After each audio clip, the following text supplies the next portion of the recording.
Jail Road police station फिर्यादीचे नाव उमेश दत्तात्रय बडवणे, वय वर्ष 30, राहता कल्याणनगर, भाग 2, जुळे, सोलापूर।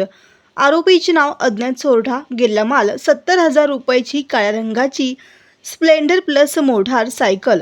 यात हकीकत अशी की वरील वेळी व ठिकाणी येथील फिर्यादीच्या ताब्यातील मोटारसायकल क्रमांक MH13EQ 6774 वरील ठिकाणी हँडल लॉक करून ठेवली असता कोणीतरी अज्ञात चोरट्याने फिर्यादीच्या वरील वजनाची व किमतीची मोटारसायकल फिर्यादीच्या संमतीशिवाय मुद्दाम लबाडीने चोरून नेली आहे, म्हणून तपास पोलीस हवालदार 44 शेख हे करीत आहेत।